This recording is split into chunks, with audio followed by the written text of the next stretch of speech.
சேனலின் புதுவையின் இன்றைய நிகழ்வுகள். புதுச்சேரியின் துணைநிலை ஆளுநராக கைலாசநாதன் நாளை பதவியேற்க உள்ள நிலையில் இன்று ஆளுநர் மாளிகைக்கு வந்த அவரை முதலமைச்சர் ரங்கசாமி, சபாநாயகர், அமைச்சர்கள் ஆகியோர் பூங்கொத்து கொடுத்து வரவேற்றனர்.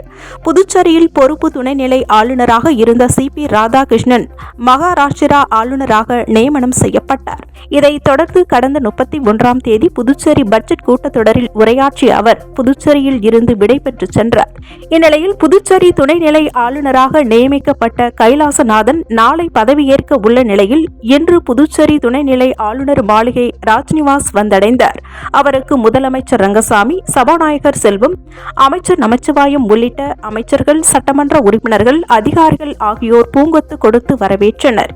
இதனை அடுத்து ராஜ்நிவாசில் நடைபெற உள்ள விழாவில் புதுச்சேரி துணைநிலை ஆளுநராக கைலாசநாதன் நாளை பதவியேற்றுக் கொள்கிறார்.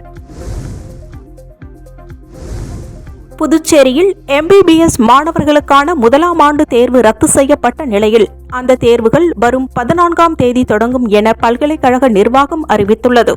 புதுச்சேரி மத்திய பல்கலைக்கழகத்தின் கீழ் அரசு மருத்துவக் கல்லூரி உள்ளிட்ட 4 தனியார் மருத்துவக் கல்லூரிகள் உள்ளன. இங்கு பயிலும் 830 முதலாம் ஆண்டு MBBS மாணவர்களுக்கு நேற்று முதல் தேர்வு நடைபெறும் என அறிவிக்கப்பட்டிருந்தது. இதற்கான ஹால் டிக்கெட் 2ஆம் தேதி முதல் பெற்றுக்கொள்ள அறிவுறுத்தப்பட்டிருந்தது.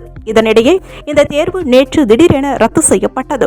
இந்த திடீர் ரத்து மாணவர்களிடையே பெரும் அதிர்ச்சியினை ஏற்படுத்தியது. நிர்வாக காரணம் என பல்கலைக்கழகம் கூறினாலும் மாணவர்கள் மற்றும் பெற்றோர்கள் பல்வேறு காரணங்களை கூறி வருகின்றனர். இந்நிலையில் முதலாம் ஆண்டு தேர்வுகள் வரும் 14ஆம் தேதி தொடங்கும் என பல்கலைக்கழக நிர்வாகம் அறிவித்துள்ளது. இளங்கலை மருத்துவ படிப்புகள் உள்ளிட்டவற்றிற்கு விண்ணப்பிக்க வரும் 8ஆம் தேதி வரை காலக்கெடுவை சென்டாக் நிர்வாகம் நீடித்துள்ளது.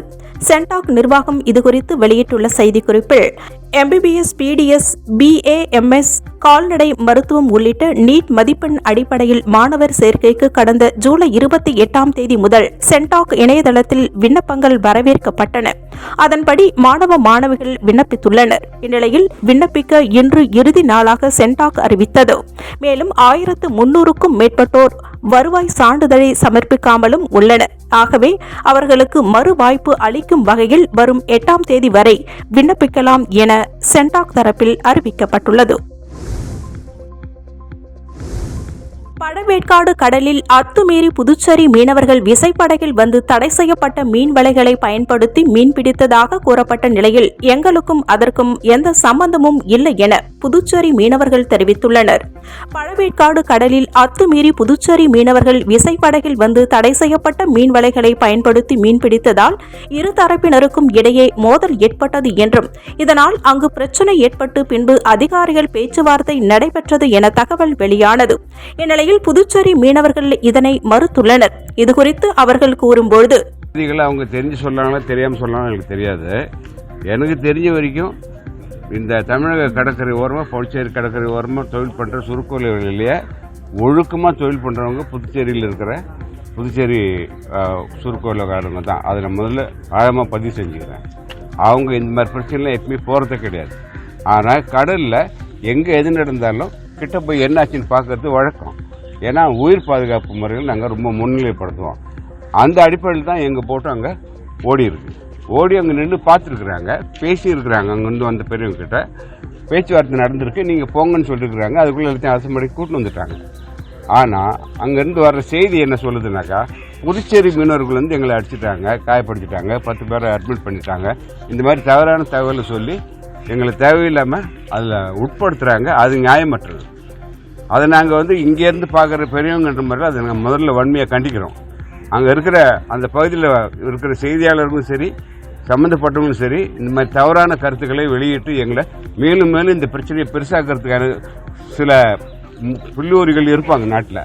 அதுக்கெல்லாம் இடம் கொடுக்கக்கூடாதுன்னு நான் இந்த சம்பவத்தையே வன்மையாக கண்டித்து, இது மாதிரி சம்பவங்கள் இது மாதிரி நடக்காமல் அரசாங்கம் பார்த்துக்கொண்டதை எழுவிட்டு தலைமை செயலகங்கள் அங்கங்கே மாவட்டத்தில் இருக்கிறாங்க, அவங்கெல்லாம் கூடி பேசி உண்மை நிலைமை என்னன்னு கண்டறிஞ்ச பிறகு தான் இது சம்பந்தமாக பேடணும். ஏன்னா தமிழ்நாடு ஃபுல்லாக பற்றிக்கும் இந்த மேட்ரு. நீங்கள் கொஞ்சம் கூட இதில் தவறு பண்ணிட்டீங்கன்னாக்கா இந்த மேட்ரு தமிழ்நாடு பூரா பற்றிக்கிட்டு தெரியும். இது நடக்காமல் இந்த அரசாங்கம் காப்பாற்றுன்ற நம்பிக்கையில் நான் இந்த பதிவிடுறேன். பழவேற்காடு பகுதியில் விழுப்புரம் மாவட்டம் கூனிமேடு பாரத மாதா என்கின்ற படகில் உள்ள மீனவர்களுக்கும் அவர்களுக்கும் மீன் பிடிப்பதில் தகராறு ஏற்பட்டு கொண்டிருந்தபோது தகவல் கிடைத்து நாங்கள் சமாதானத்திற்கு சென்றதாகவும் எந்த பிரச்சனையும் வேண்டாம் என தெரிவித்ததாகவும் கூறினர். மேலும் நிறைய ஃபைபர் படகுகள் வந்ததால் அங்கு கட்டுக்கடங்கவில்லை. கூனிமேடு மீனவர்கள் அடி தாங்காமல் அவர்களும் அங்கிருந்து வலையை விட்டுவிட்டு வந்து விட்டார்கள். நாங்கள் சமாதானத்திற்கு சென்றோம் என்றும் எங்களுக்கும் பழவேற்காடு மீனவர்களுக்கும் எந்த பிரச்சனையும் இல்லை என தெரிவித்தனர். மேலும் தவறான கருத்துக்களை வெளியிட வேண்டாம் என்றும் இதனால் தமிழ்நாடு முழுவதும் பிரச்சனை ஏற்படும், ஆகையால் அரசு அதிகாரிகள் இதுகுறித்து விசாரணை மேற்கொள்ள வேண்டும் எனவும் வேண்டுகோள் விடுத்துள்ளனர். மின்துறை தனியார் மயமாக்கும் விவகாரத்தில் சட்டமன்றத்திலும் நீதிமன்றத்திலும் புதுச்சேரி அரசு இரட்டை வேடம் போடுவதாக அதிமுக மாநில செயலாளர் அன்பழகன் குற்றம் சாட்டியுள்ளார். புதுச்சேரி மின்துறை தனியார் மயமாக்க புதுவை அரசு நடவடிக்கை எடுத்த நிலையில் இதற்கு எதிர்ப்பு தெரிவித்து மின்துறை ஊழியர்கள் நீதிமன்றத்தில் தொடுத்த வழக்கு நிலுவையில் உள்ளது. இந்நிலையில் நடைபெற்று வரும் பட்ஜெட் கூட்டத்தொடரில் சட்டமன்ற உறுப்பினர்கள் தனியார் மயம் குறித்த கேள்விக்கு மின்துறை தனியார் மயமாக்கப்படாது என முதலமைச்சர் ரங்கசாமி உறுதியளித்தார். இந்த விவகாரம் தொடர்பாக செய்தியாளர்களை சந்தித்த அதிமுக மாநில செயலாளர் அன்பழகன், சென்னை உயர்நீதிமன்றத்தில் 2 ஆண்டு காலமாக நடைபெற்று வரும் வழக்கை அரசு முடிவுக்கு கொண்டு வராமல் ஏறத்தாழ 17 முறை வாய்தா வாங்கி வருகிறது. ஆனால் ஒரு முறை கூட அரசின் சார்பில் நாங்கள் மின்துறையை தனியார் மயமாக்கி விட்டோம் என்று கூறவில்லை என தெரிவித்தார். மின்துறையை தனியார் மயமாக்க விடப்பட்டுள்ள டெண்டர் ஆணையினை திரும்ப பெற்றுக் கொள்கிறோம் என நீதிமன்றத்தில் அரசின் சார்பில் பிரமாண பத்திரம் தாக்கல் செய்யப்படவில்லை என்றும் தற்போது கடைசியாக டெண்டர் காலத்தை 12/8/2024 வரை அனுமதிக்க அரசு நீதிமன்றத்தில் கால அவகாசம் கேட்டுள்ளது. உண்மையில் மின்துறை தனியார் மயமாக்கப்படாது என அரசு முடிவெடுத்தால் அதை ஏன் நீதிமன்றத்தில் தெரிவிக்கவில்லை? உண்மை நிலை இவ்வாறு இருக்க ஆளும் அரசானது நீதிமன்றத்தில் ஒரு நிலைப்பாடும் சட்டமன்ற உறுப்பினர்களை ஏமாற்றும் விதத்தில் பதிலளித்துள்ளது. புதுச்சேரி அரசு இரட்டை வேடத்தை காண்பிப்பதாக அதிமுக மாநில செயலாளர் அன்பழகன் குற்றம் சாட்டியுள்ளார். புதுச்சேரி பிராந்தியமான ஏனாம் பைபாஸ் சாலையில் மது அருந்திவிட்டு அங்கேயே பாட்டில்கள் மற்றும் பிளாஸ்டிக் பொருட்களை வீசிவிட்டு செல்வதால் சுகாதார சீர்கேடு ஏற்பட்டுள்ளதால் உடனடியாக அவற்றை அகற்ற நடவடிக்கை எடுக்க வேண்டும் என அப்பகுதி மக்களிடையே கோரிக்கை குரல் எழுந்துள்ளது. ஆந்திர மாநிலம் காக்கிநாடா அருகே புதுச்சேரி பிராந்தியமான ஏனாம் அமைந்துள்ளது. புதுச்சேரி பிராந்தியம் என்பதால் இங்கு 2000க்கும் மேற்பட்ட மது வகைகள் கிடைத்தவுடன் குறைந்த விலையில் கிடைப்பதால் ஆந்திர மாநிலத்தில் இருந்து பலரும் இங்கு வந்து மது அருந்துவிட்டு செல்வது வழக்கம்.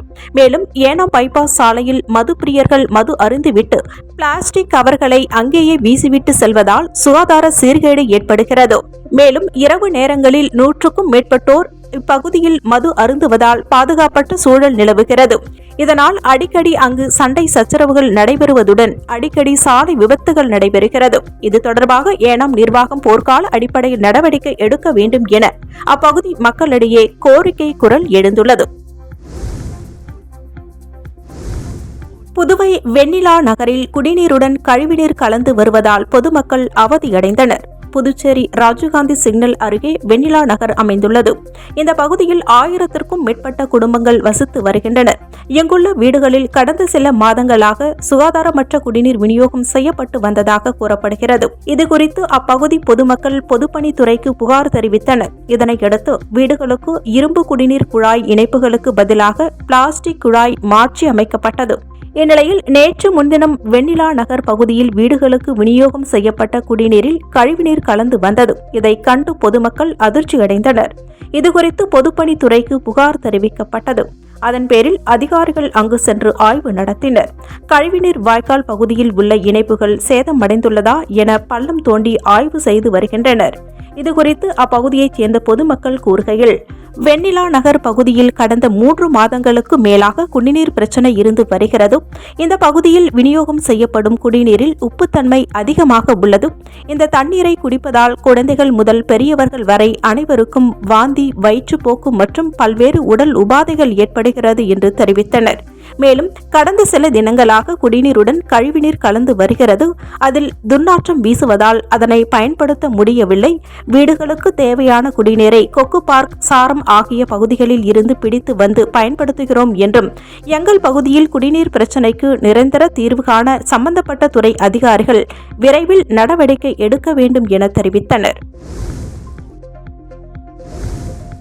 7வது ஊதிய உயர்வை அமல்படுத்த வலியுறுத்தி பிஆர்டிசி கூட்டு போராட்டக் குழு சார்பில் கண்டன ஆர்ப்பாட்டம் நடைபெற்றது. புதுச்சேரி அரசு சாலை போக்குவரத்து கழகத்தில் பணிபுரியும் தினக்கூலி, மகளிர் நடத்துனர் மற்றும் ஒப்பந்த ஓட்டுநர் நடத்துனர்களை பணி நிரந்தரம் செய்ய வேண்டும். நிலுவையில் உள்ள 91% டிஏவை உடனடியாக வழங்கப்பட வேண்டும். விடுபட்ட எம்ஏசிபி மற்றும் இதுவரை வழங்கப்படாமல் உள்ள 2வது எம்ஏசிபியை காலதாமதமின்றி வழங்க வேண்டும். 7வது ஊதிய உயர்வை மற்ற துறைகளில் அமல்படுத்தியது போன்று சாலை போக்குவரத்து கழகத்தில் நடைமுறைப்படுத்த வேண்டும் என்பன போன்ற கோரிக்கைகளை வலியுறுத்தி பிஆர்டிசி கூட்டு போராட்டக் குழு சார்பில் கண்டன ஆர்ப்பாட்டம் நடைபெற்றது. 100 அடி சாலை போக்குவரத்து துறை அலுவலக நுழைவு வாயில் முன்பு நடைபெற்ற கண்டன ஆர்ப்பாட்டத்திற்கு போராட்டக் குழு ஒருங்கிணைப்பாளர் சக்தி சிவம் தலைமையில் நடைபெற்ற ஆர்ப்பாட்டத்தில் 100க்கும் மேற்பட்ட ஓட்டுநர்கள் மற்றும் ஊழியர்கள் கலந்து கொண்டு கோரிக்கைகளை நிறைவேற்ற வலியுறுத்தி கண்டன கோஷங்களை எழுப்பினர்.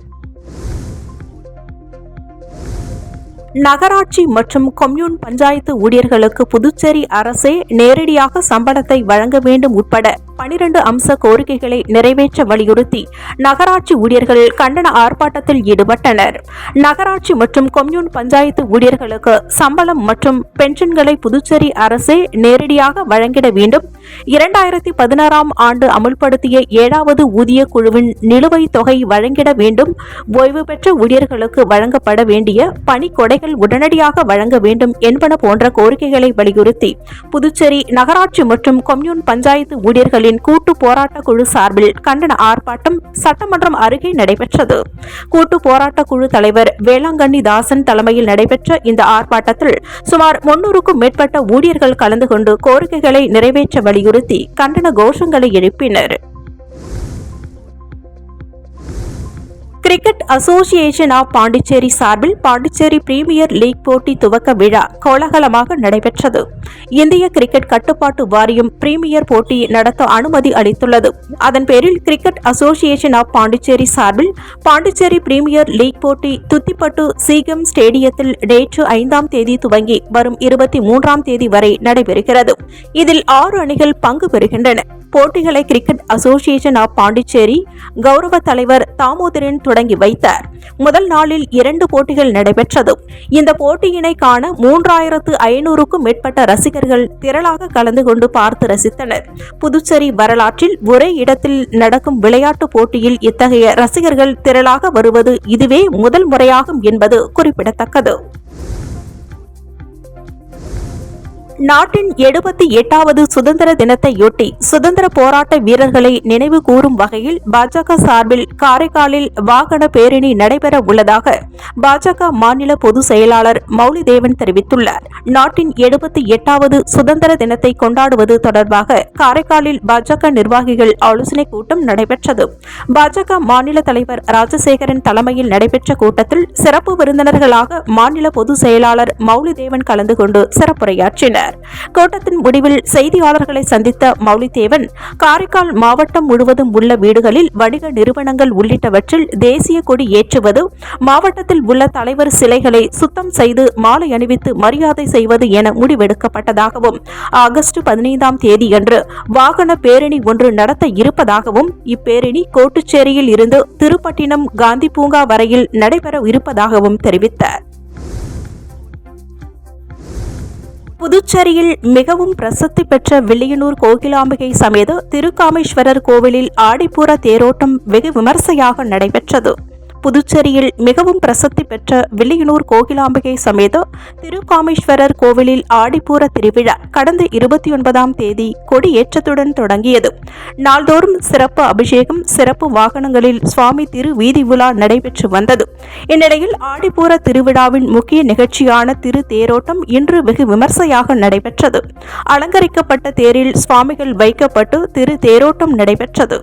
அமைச்சர்கள் நமச்சிவாயம், தேனி ஜெயக்குமார், சட்டமன்ற எதிர்க்கட்சித் தலைவரும் தொகுதியின் சட்டமன்ற உறுப்பினருமான சிவா ஆகியோர் வடம் பிடித்து இழுத்து தேரோட்டத்தை துவக்கி வைத்தனர்.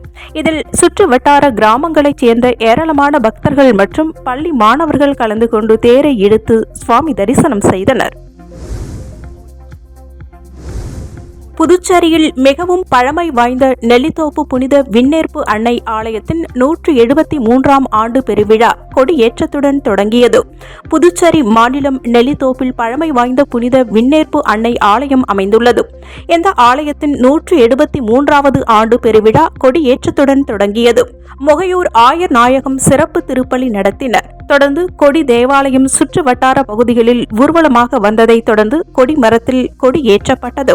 இதில் ஆயிரக்கணக்கான கிறிஸ்தவர்கள் கலந்து கொண்டு பிரார்த்தனையில் ஈடுபட்டனர். விழா வருகின்ற 15ஆம் தேதி வரை நடைபெறுகிறது. விழாவில் நாள்தோறும் என இரு வேளைகளிலும் சிறப்பு திருப்பலி மற்றும் சிறிய தேர்பவனி நடைபெறுகிறது. இதில் பங்கு தந்தைகள், அருட்தந்தைகள் சிறப்பு திருப்பலி நிறைவேற்றுகின்றார்கள். விழாவின் முக்கிய நிகழ்வான பெருவிழா ஆடம்பர தேர்பவனி வருகின்ற 15ஆம் தேதி நடைபெறுகிறது. விழாவிற்கான ஏற்பாடுகளை பங்குத்தந்தை தேவ சகாயராஜ், உதவி தந்தை அக்ஸிலியம் செல்வகுமார் தலைமையில் பங்கு பேரவையினர் மற்றும் பங்கு மக்கள் செய்து வருகின்றனர். திருமண மண்டபம் உரிமையாளர் நலசங்கம் சார்பாக முதலமைச்சர் ரங்கசாமியை அவரது இல்லத்தில் சந்தித்து பிறந்தநாள் வாழ்த்து தெரிவிக்கப்பட்டது. தலைவர் வேல்சோ இசைக்கலைவன், துணைத் தலைவர்கள் PG மணி, கலைக்கோவன், பொதுச் செயலாளர் மோகனசுந்தரம், பொருளாளர் மண்ணாங்கட்டி, முன்னாள் தலைவர் ராஜேந்திரன், ரெசிடென்சி உரிமையாளர் ஞானமுத்து வீரவேல் மற்றும் பலர் பங்கேற்றனர். பாகூர் பூலோக மாரியம்மன் கோவில் சடல் உற்சவத்தை முன்னிட்டு நடைபெற்ற சுவாமி திருவீதி விழாவில் திரளான பக்தர்கள் கலந்து கொண்டு சுவாமி தரிசனம் செய்தனர். பாகூர் கொம்யூன் பாகூர் மேற்கு வீதி அருள்மிகு ஸ்ரீ பூலோக மாரியம்மன் கோவில் சடல் உற்சவம் கடந்த செவ்வாய்க்கிழமை அன்று கொடியேற்றத்துடன் தொடங்கி நாள்தோறும் உபயதாரர்களால் அம்மன் திருவீதி விழா நடைபெற்று வந்தது. இந்நிலையில் கடந்த வெள்ளிக்கிழமை அம்மனுக்கு அபிஷேகம், ஆராதனைகள் செய்து சடல் உற்சவம் நடைபெற்றது. இதைத் தொடர்ந்து அம்மன் மின் விளக்குகளால் அலங்கரிக்கப்பட்ட முத்து பல்லக்கில் திருவீதி விழா காட்சியும் வான வேடிக்கையும் நடைபெற்றன. இதில் திரளான பக்தர்கள் கலந்து கொண்டு சுவாமி தரிசனம் செய்தனர். தாம்பரம் ரயில் நிலையத்தில் நடைபெறும் பணிகள் காரணமாக சென்னை செங்கோட்டை ரயில் சேவைகள் மாற்றம் செய்யப்பட்டுள்ளது. அதன் விவரம் வருமாறு: பொதிகை விரைவு ரயில் வரும் 15ஆம் தேதி சென்னையில் இருந்து புறப்படும் ரயில் விழுப்புரத்திற்கு 30 நிமிடங்கள் தாமதமாக சென்றடையும். வரும் 16, 17 தேதிகளில் சென்னை செங்கல்பட்டு இடையே பகுதியாக ரத்து செய்யப்படுகிறது. செங்கல்பட்டில் இருந்து செங்கோட்டைக்கு கிளம்பும் வரும் 14ஆம் தேதி முதல் 17ஆம் தேதி வரை செங்கோட்டையில் இருந்து புறப்படும் ரயில் செங்கல்பட்டு வரை மட்டுமே செல்லும். லம்பு விரைவு ரயில் வரும் 16ஆம் தேதி சென்னையில் இருந்து புறப்படும் ரயில் விழுப்புரத்திற்கு 30 நிமிடங்கள் தாமதமாக வரும். வரும் 17ஆம் தேதி முழுமையாக ரயில் சேவை ரத்து செய்யப்படுகிறது. வரும் 15ஆம் தேதி செங்கோட்டையில் இருந்து கிளம்பும் ரயில் விழுப்புரத்திற்கு 30 நிமிடங்கள் தாமதமாக வந்து செல்லும். வரும் 17ஆம் தேதி ரயில் சேவை முழுமையாக ரத்து செய்யப்படுகிறது. சென்னை கொல்லம் விரைவு ரயில் வரும் 15, 16 மற்றும் 17 தேதிகளில் சென்னையில் இருந்து புறப்பட்டு விழுப்புரத்திற்கு 30 நிமிடங்கள் தாமதமாக வரும். கொல்லம் சென்னை விரைவு ரயில் வரும் 17ஆம் தேதி கொல்லத்தில் இருந்து புறப்படும் ரயில் செங்கல்பட்டு, காஞ்சிபுரம் வழியாக சென்னை எழும்பூர் செல்லும். தாம்பரம் செல்லாது. காசா முனையில் செயல்பட்டு வரும் ஹமாஸ் ஆயுத குழுவினர் கடந்த ஆண்டு அக்டோபர் 7ஆம் தேதி இஸ்ரேலுக்குள் புகுந்து பயங்கரவாத தாக்குதல் நடத்தினர். இந்த தாக்குதலில் 1139 இஸ்ரேலியர்கள் கொல்லப்பட்டனர். மேலும் இஸ்ரேலில் இருந்து 251 பேரை பணைய கைதிகளாக காசா முனைக்கு ஹமாஸ் கடத்திச் சென்றது. இதனையடுத்து ஹமாஸ் ஆயுத குழு மீது போர் அறிவிக்க இஸ்ரேல் ஒப்பந்த அடிப்படையில் பணைய கைதிகள் 100க்கும் மேற்பட்டோரை மீட்டுள்ளது. ஆனால் 110க்கும் மேற்பட்டோர் இன்னும் பணைய கைதிகளாக ஹமாஸ் பிடியில் உள்ளதாகவும் அதில் சிலர் உயிரிழந்திருக்கலாம் எனவும் இஸ்ரேல் தெரிவித்துள்ளது. மேலும் காசாவில் இஸ்ரேல் அதிரடி தாக்குதல் நடத்தி வருகிறது. இந்த போரில் காசாவின் ஹமாஸ் ஆயுத குழுவினர் உட்பட 39,000க்கும் மேற்பட்டோர் உயிரிழந்துள்ளனர். இதனிடையே ஹமாஸ் ஆயுத குழுவின் அரசியல் பிரிவு தலைவர் இஸ்மாயில் ஹனியே ஈரானின் தலைநகர் தெஹ்ரானில் கடந்த 31ஆம் தேதி கொல்லப்பட்டார். அமெரிக்கா உதவியுடன் இஸ்ரேல் இந்த கொலையினை அரங்கேற்றியதாக ஈரான் குற்றம் சாட்டி வருகிறது. மேலும் இஸ்ரேலுக்கு பதிலடி கொடுக்கப்படும் என்றும் ஈரான் எச்சரித்து வருகிறது. இதனால் மத்திய கிழக்கில் பதற்றமான சூழ்நிலை நிலவி வருகிறது. இந்நிலையில் ஈராக்கில் உள்ள அமெரிக்க படைத்தளம் மீது இன்று ஏவுகணை தாக்குதல் நடத்தப்பட்டுள்ளது. ஈராக்கின் அல் அன்ஃபர் மாகாணத்தில் உள்ள ஐன் அல் அசாத் விமானப்படை தளத்தில் அமெரிக்க படைகள் நிலை நிறுத்தப்பட்டுள்ளன. இந்த படைத்தளத்தை குறிவைத்து இன்று ஏவுகணை தாக்குதல் நடத்தப்பட்டுள்ளது. இந்த தாக்குதலில் அமெரிக்க வீரர் பலர் படுகாயமடைந்துள்ளதாக தகவல் வெளியாகியுள்ளது. ஒலிம்பிக் விளையாட்டுப் போட்டிகள் பிரான்ஸ் தலைநகர் பாரிஸில் நடைபெற்று வருகிறது. இந்த தொடரில் இந்தியா இதுவரை 3 வெண்கல பதக்கங்களை வென்றுள்ளது. இந்நிலையில் இந்த தொடரில் மல்யுத்த பெண்கள் ஃப்ரீஸ்டைல் 50 கிலோ எடைப்பிரிவில் காலிறுதி ஆட்டம் ஒன்றில் இந்தியாவின் வினேஷ் போகத் உக்ரைனின் ஒக்சானா லிவாச்சுடன் மோதினர். பரபரப்பாக நடைபெற்ற இந்த ஆட்டத்தில் இருவரும் மாறி மாறி புள்ளிகள் எடுத்தனர். இறுதியில் இந்த ஆட்டத்தில் விக்னேஷ் போகத் 7-5 என்ற புள்ளி கணக்கில் ஒக்சானா லிவாச்சை வீழ்த்தி அரை இறுதிக்கு முன்னேறினார். இன்று நடைபெறும் அரையிறுதி ஆட்டத்தில் வினேஷ் போகத் கியூபாவின் யூஸ்னிலிஸ் குமாஸ் லோபஸ் உடன் மோத உள்ளார். இத்துடன் சக்தி சேனலின் புதுவையின் இன்றைய நிகழ்வுகள் முடிவடைகின்றன. வணக்கம். உங்கள் சக்தி சேனலின் புதுவையின் அன்றாட நிகழ்வுகளை உடனுக்குடன் தெரிந்து கொள்ள சக்தி சேனல் புதுச்சேரி யூடியூப் சேனலை சப்ஸ்கிரைப் செய்து கொள்ளுங்கள். மறக்காமல் பெல் பட்டனையும் கிளிக் பண்ணுங்க. ஷேர் பண்ணுங்க, லைக் பண்ணுங்க. உங்கள் சக்தி சேனல்.